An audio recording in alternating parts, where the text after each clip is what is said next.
జై సంవిధాన్. భారతీయులమైన మేము మా రాజ్యాంగాన్ని అత్యంత పవిత్రమైనదిగా ప్రపంచంలోనే గొప్ప రాజ్యాంగంగా భావిస్తాను. నాకు సార్వభౌమత్వ, సామ్యవాద, లౌకిక ప్రజాస్వామ్య, గణతంత్ర రాజ్యంగా నిర్మించుకోవడానికి సాంఘిక, ఆర్థిక, రాజకీయ న్యాయాన్ని ఆలోచన భావ ప్రకటనను అంతస్తుల్లోనూ అవకాశాల్లోనూ సమానత్వాన్ని కల్పించడానికి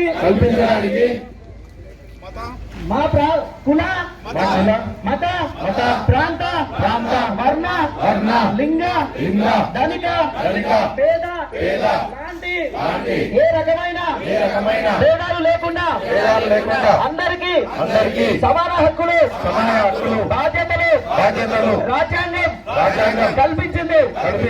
ఇటీవల పరిణామాలు రాజ్యాంగ స్ఫూర్తిని దెబ్బతీస్తూ ప్రజాస్వామ్య విలువలను కాలరాస్తూ సమాజంలో అశాంతిని నెలకొల్పుతున్నాయి.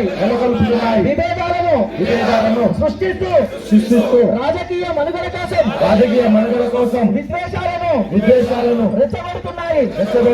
ఇలాంటి తరుణంలో శాంతి అహింసలను మూల సూత్రాలుగా మనకు బోధించిన మహాత్ముడి స్ఫూర్తిగా మనుషులంతా ఒక్కటే అంటూ రాజ్యాంగంలో అందరికీ సమాన హక్కులు కల్పించిన డాక్టర్ బాబాసాహెబ్ అంబేద్కర్ ఆశయాలను అమలు చేస్తూ మన గొప్ప రాజ్యాంగాన్ని కాపాడుకోవడానికి చిత్తశుద్ధితో అంకిత భావంతో అహర్నిశలు కృషి చేస్తానని ప్రమాణం చేస్తున్నాను. జై బాపు, జై బాపు, జై భీమ్, జై సంవిధాన్.